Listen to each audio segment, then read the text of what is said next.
Bom, hoje nós vamos introduzir um momento importante da matemática do século XVII, que é quando é introduzido o método analítico, ou seja, os problemas passam a ser resolvidos a partir de um novo método, que é chamado análise, e que a gente lê nessa citação, que é a citação que está bem no início da geometria do Descartes, onde ele propõe justamente a utilização do método analítico. E ele diz: se queremos resolver qualquer problema, primeiramente supomos que a solução já está encontrada e damos nomes a todas as linhas que parecem necessárias para construí-la, tanto para as que são desconhecidas como para as que são conhecidas.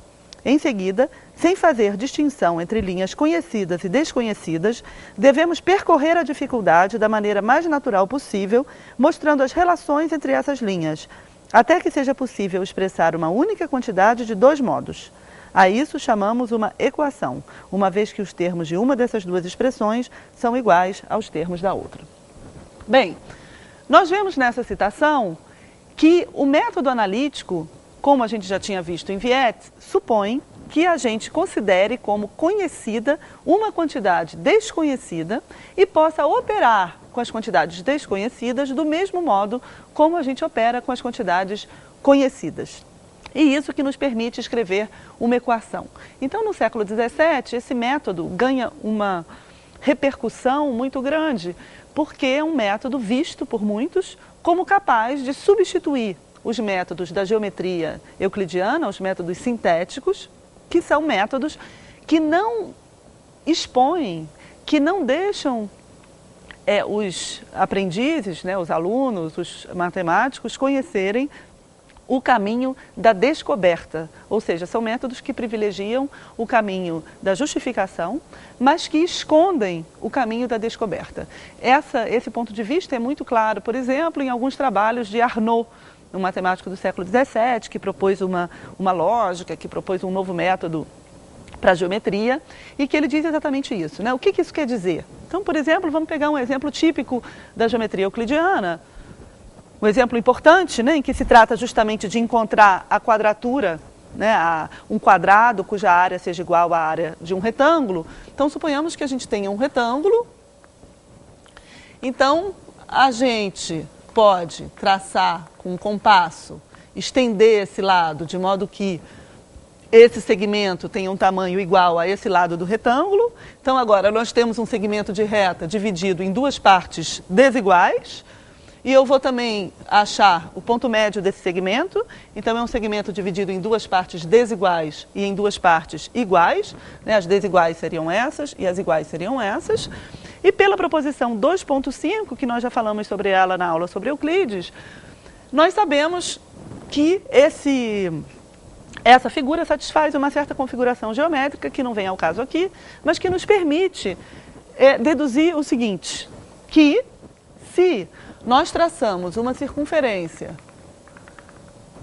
com esse segmento como raio e nós estendemos esse segmento até a circunferência, o quadrado cujo lado tem área igual à área desse retângulo possui esse lado aqui.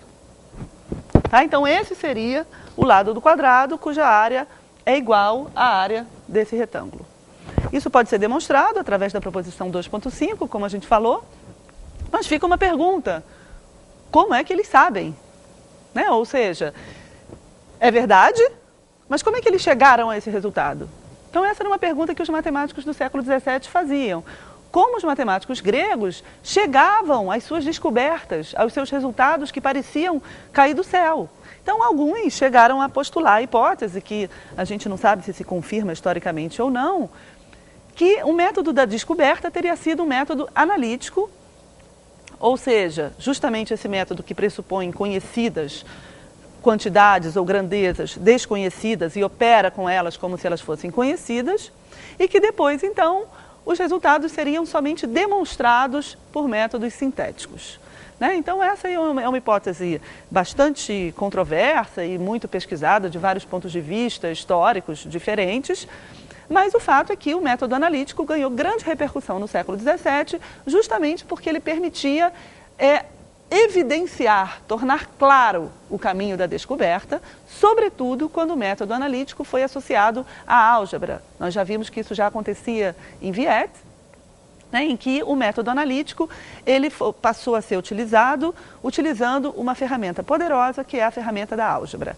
Né, e é justamente nesse caminho que se insere Descartes, né, então para mostrar também que não foi o gênio de Descartes, de modo isolado, que propôs esse novo caminho para a geometria, mas o Descartes se insere em uma tendência, em uma época, em uma rede de matemáticos que já seguiam esse caminho e que já discutiam sobre a importância desse método, mas é verdade que Descartes propôs uma sistematização nova de diversos métodos de construção pela via analítica que estavam presentes na sua época. Então a gente vai ver aqui alguns exemplos desses métodos de Descartes, mostrando como eles transformaram a geometria. Então, um primeiro passo para mostrar isso é observar como Descartes propôs uma compreensão da multiplicação de dois segmentos de reta que permitiu ultrapassar um tabu da geometria euclidiana, quase, que é a homogeneidade das grandezas. O que significa isso? Se eu tenho dois segmentos de reta, para os padrões da geometria, o produto entre eles deve ser um retângulo. E eu não posso operar com grandezas que não sejam homogêneas, ou seja, eu só opero segmentos com segmentos, áreas com áreas, volumes com volumes. Isso é o critério da homogeneidade das grandezas. Então, segundo esse critério, o produto de dois segmentos de reta deve ser necessariamente um retângulo, uma área, né? Ou um paralelogramo, enfim, uma área. Né? O importante é que seja uma área. E o Descartes vai propor uma nova maneira de se conceber o produto de dois segmentos de reta que permite ultrapassar, então, esse tabu da homogeneidade das grandezas. Então, suponhamos que eu tenho aqui dois segmentos de reta, que eu vou chamar de AC e BD, mas, na verdade, o Descartes vai fazer o seguinte, ele coloca esse segmento de reta aqui. Né? Então, essa extremidade de ambos os segmentos seria o ponto B. E aí ele traça, marca aqui um ponto, que ele chama de A, e diz que esse segmento AB é a unidade, ele vale 1. Então essa daqui seria a minha unidade. E depois ele faz o seguinte, eu ligo A com C, estendo o segmento C até um certo ponto, né? Não importa aqui qual o ponto, importa que, ou melhor, eu aqui vou estender o segmento C até o segmento D, não importa assim qual o ponto. Então eu traço depois uma paralela ao segmento de reta AC, ligando o ponto D à extensão do segmento de reta BC. E marco aqui um ponto E. Fazendo isso, eu posso enunciar a seguinte propriedade. Né? Nós sabemos que BC está para BE, assim como AB está para BD. Logo, BE vai ser igual a BC vezes BD sobre AB. Mas como AB é 1, isso é igual a BC vezes BD. Ou seja, o segmento de reta BE, notem que agora BE é um segmento de reta, é igual ao produto dos segmentos de reta BC e BD.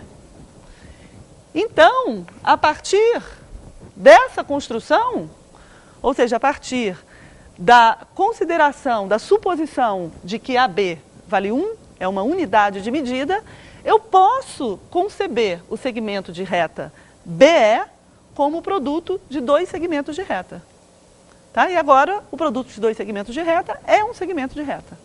Né? Isso parece um pouco óbvio, né? Eu estou dando essa ênfase numa coisa que vocês podem estar achando que é evidente, mas não era. Né? Não era evidente justamente porque o produto de dois segmentos de reta não podia ser concebido como um segmento de reta. E o que fica claro nesse exemplo é que, para que essa passagem possa ser feita, possa se dar, é preciso que um dos segmentos de reta, que no caso é AB, mas poderia ser outro, seja considerado como tendo um valor fixo e que seja a unidade de medida. Tá? Então é essa operação que permite ultrapassar a homogeneidade das grandezas. Em seguida, o Descartes, na verdade, propõe todas as operações, né, que a gente compreenda, todas as operações aritméticas de modo geométrico. Então aqui, só para dar um exemplo, se BD e BC tivessem o mesmo comprimento, né, isso daqui, BE, seria, na verdade, o quadrado de BC. Né? Então, suponhamos que se BC fosse igual a BD, então BE seria igual a BC ao quadrado. E eu poderia compreender essa operação de elevar ao quadrado também por um exemplo geométrico. Ele vai fazer isso para todas as operações de modo análogo. O próximo passo vai ser construir geometricamente as raízes de uma equação do segundo grau. Né? Então, eu divido as equações em vários tipos.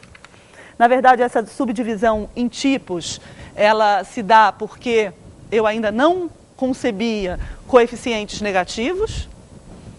Tá? Os números negativos, depois a gente vai ter uma aula sobre isso, né? Mas os números negativos já apareciam nos exemplos, mas eles não eram considerados números propriamente ditos, então eu não podia escrever uma equação dessa forma. Né, uma equação como uma equação geral. Eu tinha que tratar casos particulares das equações. Então, por exemplo,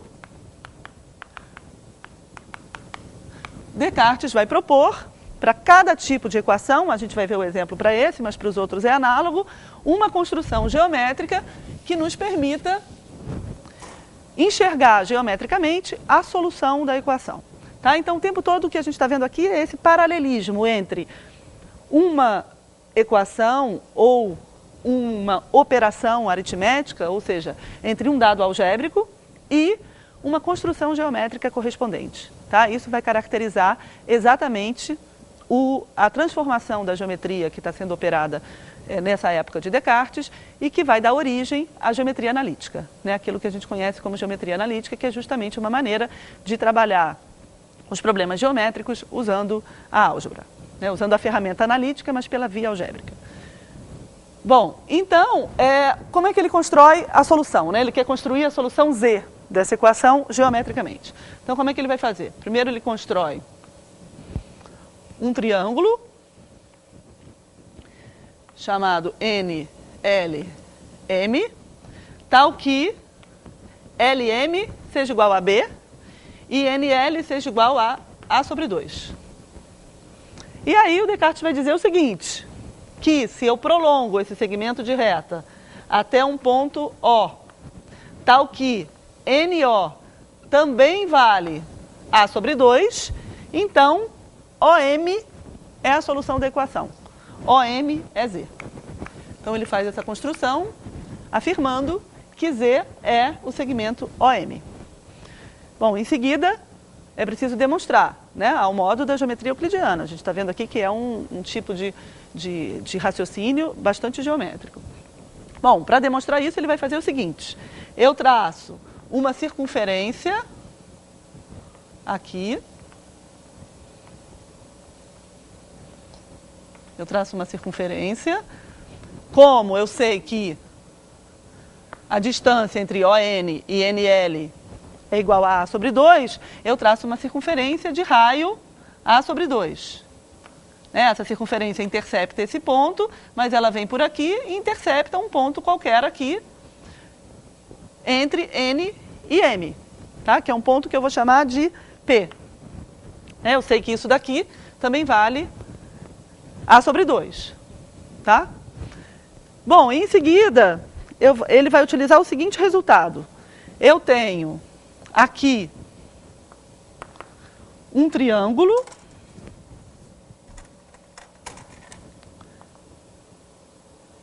esse triângulo OML vai ser semelhante ao triângulo PLM. Tá? Então, esses dois triângulos, OLM e LPM, são semelhantes.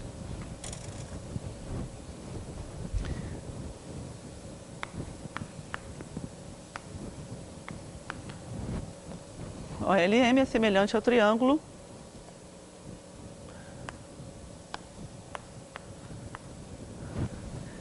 LPM. Bom, por quê? Primeiro, eu observo que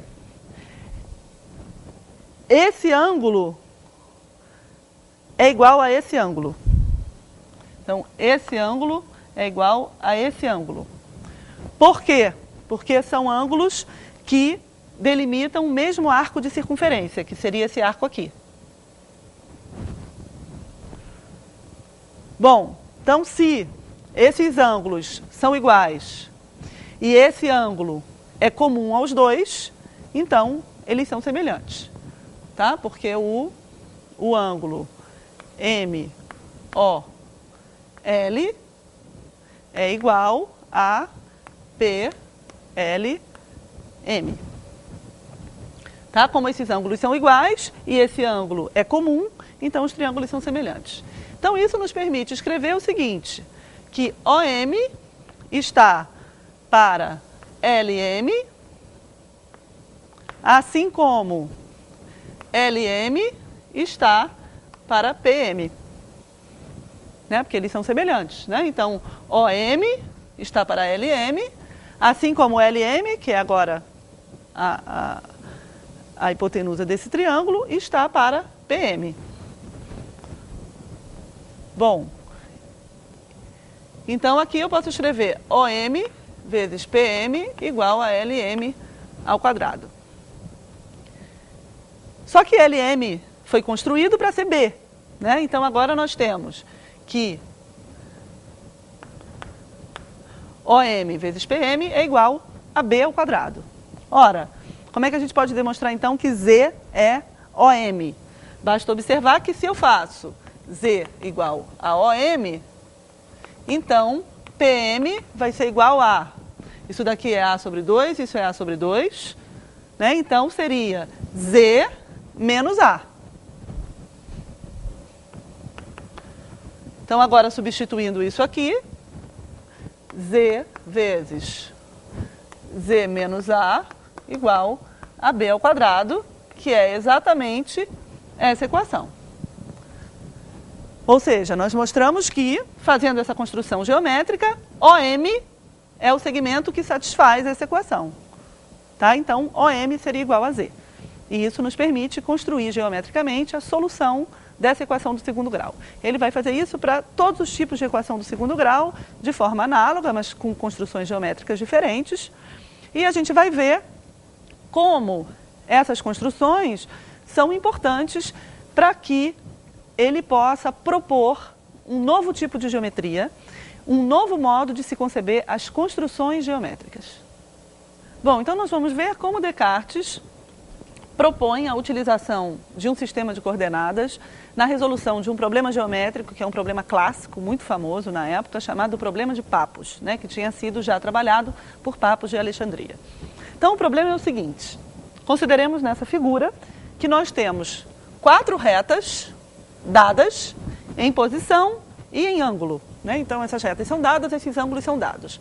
Então nós temos a reta AB, que é essa aqui, a reta AD, a reta AE e a reta GH.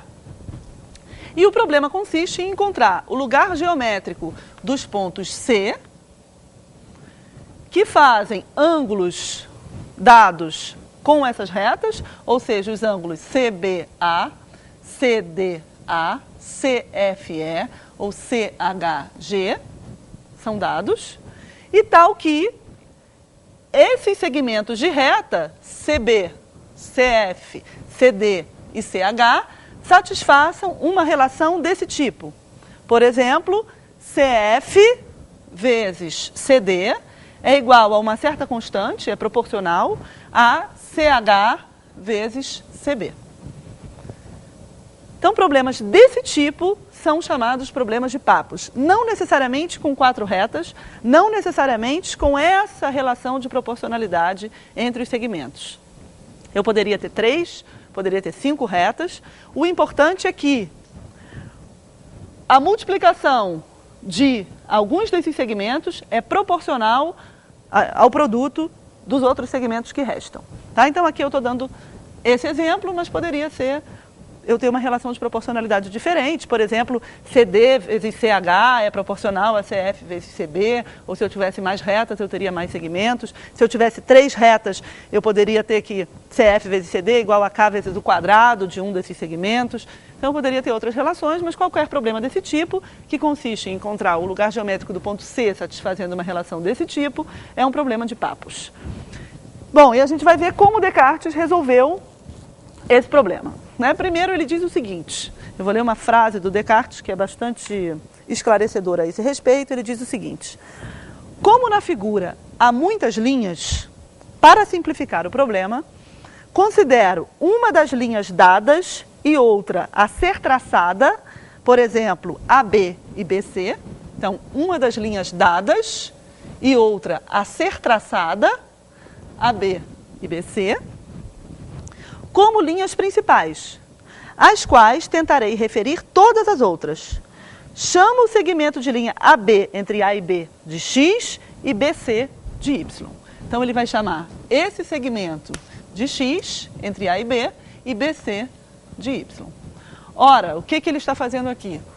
Ele está supondo que um segmento desconhecido, BC, é conhecido. E ele vai trabalhar com esse segmento como se ele fosse conhecido. Ou seja, como se ele fosse da mesma natureza que AB, que é um segmento conhecido, que é um segmento dado. Essa é a essência do método analítico, que nós descrevemos no início. Bom, então como é que ele vai fazer? Agora eu vou usar as relações de proporcionalidade nessa figura para encontrar relações entre esses segmentos de reta.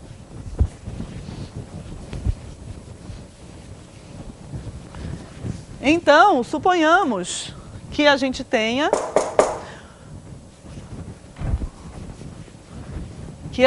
um ponto aqui, que esse ponto seja R. Eu sei quem são esses ângulos, porque eles são dados. Então, a gente pode escrever AB está para BR, assim como Z está para B, que são duas constantes quaisquer.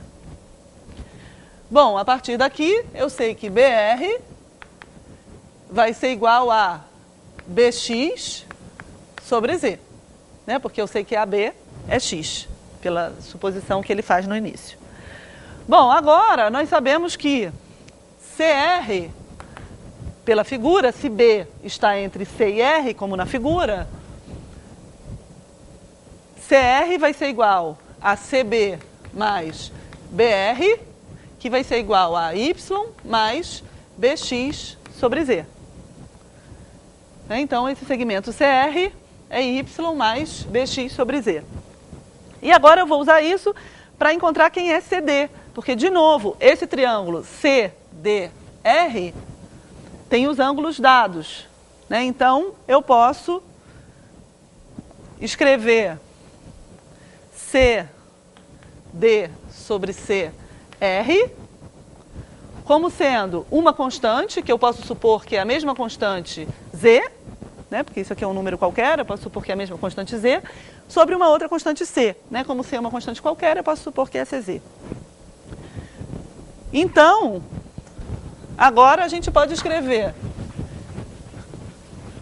que CD vai ser igual a Z, CR sobre C, que é igual a Z vezes... Aqui, na verdade, isso não importa muito, mas para ficar como está no livro, eu vou trocar, tá? Vou escrever que é C sobre Z. Então, CD vai ser igual a C vezes CR sobre Z, que é igual a C vezes YZ mais BX sobre Z, isso tudo sobre Z. Então, isso daqui vai ser igual a CYZ mais CBX sobre Z ao quadrado. Então, nós encontramos agora quem é o segmento CD. Nós já sabemos quem é o segmento CB, porque o segmento CB é Y, pela hipótese inicial. Então, se nós queremos escrever essa relação pelo método analítico em coordenadas algébricas, resta determinar quem é CF e CH. Ele vai usar um raciocínio do mesmo tipo, usando esses triângulos, a semelhança entre esses triângulos, desculpe, a semelhança não, as relações de proporcionalidade nesses triângulos, para escrever CF e CH. Então, CF vai ser algo desse tipo e CH vai ser algo desse tipo, onde todas essas letras D, E, F, G, K, L e Z são constantes. As únicas letras aqui que não designam constantes são X e Y.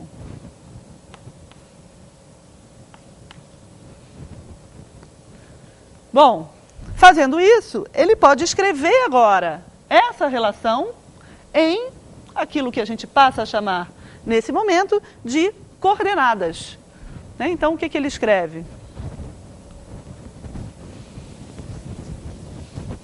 Então, eu teria essa relação escrita como algo do tipo EZY mais DEK mais DEX sobre Z vezes CD, que a gente tem aqui, CYZ mais CBX sobre Z ao quadrado, igual a K vezes CH, que é GZY mais FGL menos FGX sobre Z vezes CB, que é Y. E o que o Descartes vai dizer agora é o seguinte, é que para cada valor que eu fixo da variável x ou y, isso me permite escrever uma equação do segundo grau na outra variável. Se nós fizermos esses produtos aqui, a gente vai ver que a gente vai ter termos de segundo grau, né, que multiplica x por x, x por y ou y por y. E o que o Descartes diz é, eu fixo agora valores constantes para uma dessas variáveis, ou x ou y. Quando eu fixo valores constantes, eu vou ter uma equação do segundo grau na outra variável. E essa equação do segundo grau na outra variável pode ser resolvida pelo método geométrico que ele tinha descrito, para encontrar soluções geométricas para equações do segundo grau.